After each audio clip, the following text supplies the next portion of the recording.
Personalized mechanical keyboards are all the rage these days, and NZXT has leapt into the fray with the launch of their own customizable keyboards, aptly named Function, featuring hot swappable switches, a standard bottom row, and per key RGB lighting.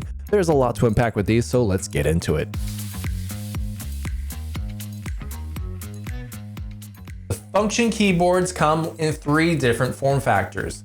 You have your full-size, 10 keyless, and NZXT's special MiniTKL form factor, which has all the keys found in the TKL model, just crammed within a smaller frame at an even cheaper price. I mean, look at this.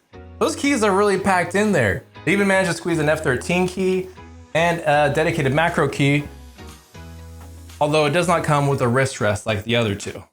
Without a doubt, the most important feature of the Function, indeed the very thing that sets it apart from many other entry-level mechanical keyboards on the market, is the fact that NZXT went with a hot swappable PCB board for all 3 models.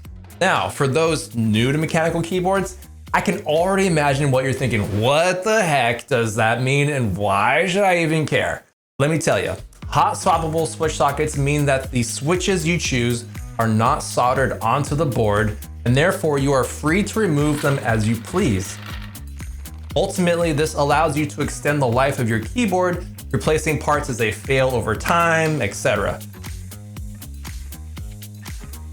While there are plenty of hot swappable keyboards out there, NZXT is one of the few big brands to embrace the hot swappable design for their flagship products. Now, NZXT sent me these keyboards to review, but the opinions expressed here are entirely my own, and I hope this video helps you decide which mechanical keyboard setup is right for you. I'm not saying you'll be an expert by the end of the video, but I will leave you with some builds that I recommend in the description. Right, without further ado, let's unbox these. First off, I like the simple eco-friendly packaging that these keyboards arrive in. Inside, we find the keyboard pre-assembled with our switches and keycaps that we chose online. Included with each is a switch puller, detachable USB-C cable, a keycap remover, and spare key switches. These tools are worth holding on to. You'll need them in the future when you swap out a key switch. The Function's aluminum top plate not only allows for easy cleaning, but it also provides some heft and helps stabilize the switches.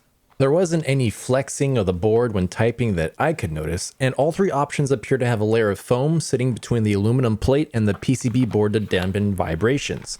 The whole package adds up to produce a pleasant typing sound with no annoying echoes or pings when bottoming out the keys.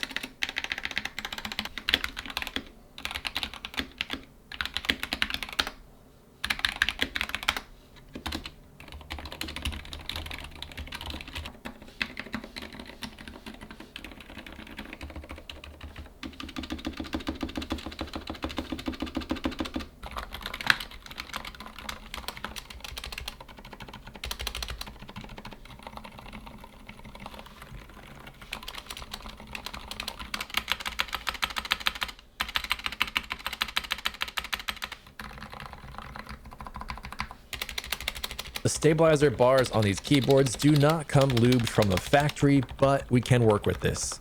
You may not have thought about stabilizer lubrication, but personally I was glad they didn't come pre-lubed because that just made it easier to apply my own instead of having to crack it open and painfully remove the factory stuff first. For the enthusiasts among us that aren't afraid to get their hands a little dirty, I highly encourage you to order a keyboard lube kit from Amazon and just take a weekend to lube them yourself.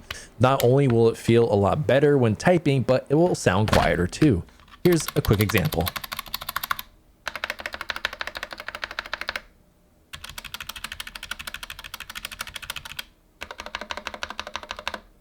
In short, a little lube makes a big difference, and it's so easy to do it yourself.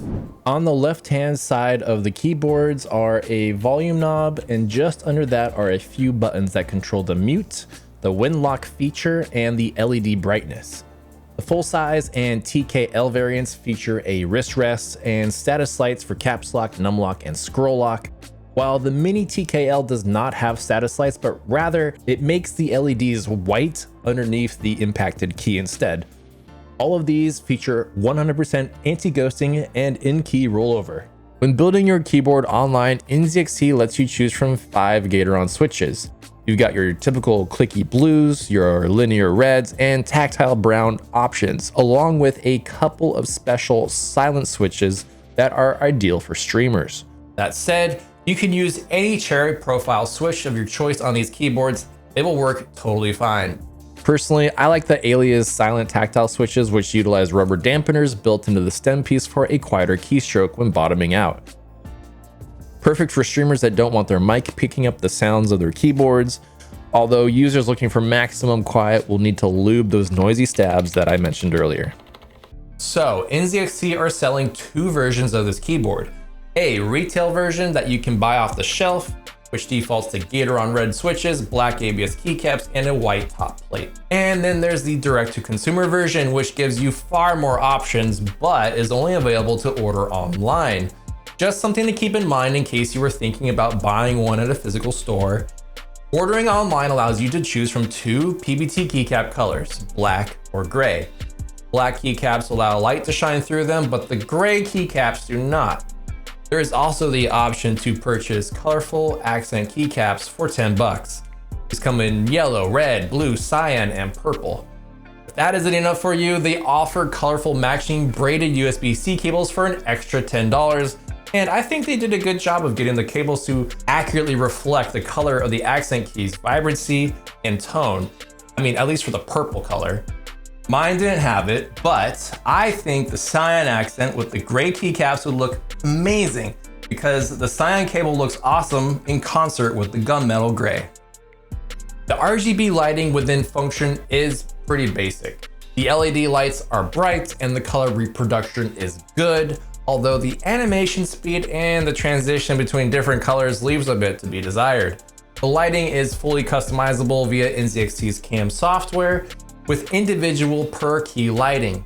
There are color gradients and reactive lighting profiles to play around with, plus your typical RGB rainbow waves. My only real gripe here is that the LEDs just seem to have a slow animation rate, resulting in reactive lighting effects that look rather choppy and a little behind the curve for 2022. While we're talking about the software that controls the lighting, it's worth mentioning that the NZXT CAM software lets you record macros, but they're incredibly basic in their functionality at this point in time. There are no macro toggles, for example, so you cannot create an auto run macro, but you can create simple to execute macros that run once and are done. NZXT's other newest addition to the peripheral family is this ambidextrous 5-button gaming mouse that I think is worth mentioning. It features an on-the-fly DPI switch and RGB ambient lighting that pairs well with the keyboard. By default, it lights up when you left or right click, which is pretty snazzy. It's lightweight at 67 grams and its low drag paracord USB cable pairs nicely with large skates on the bottom to give it a smooth glide across the mouse pad. It comes in either white or black and it sports the same accent color options as the keyboards. So with all that said, here are my overall thoughts on these keyboards. Without a doubt, these are solid entry-level mechanical keyboards, and I applaud NZXT for choosing to implement hot swappable switch sockets into their debut keyboard design, since this just opens a whole new world of potential for the lifespan of these things. I really can't stress the amount of freedom this gives you and how this makes the function an excellent choice for those first-time mechanical keyboard buyers looking to dip their toe in on the mechanical keyboard hobby. You are not tied down to one specific switch for the rest of your keyboard's life. Instead, you can experiment with different switches to find the one that simply resonates with you the most. This is also why building your own mechanical keyboard is so special. It's something that you worked on. It's personal. It's now a part of you, and this is ultimately what it's all about. Well, I think that covers it for NZXT's Function Series keyboard and their new mouse. If this is your first time buying a mechanical keyboard, then what the heck took you so long? Let me know what made you decide to make the switch to a mechanical keyboard down in the comments below. I'm genuinely curious. And while you're there, check out the links in the description and be sure to hit that like and subscribe button so you don't miss out on our next keyboard video. Until next time, chase out.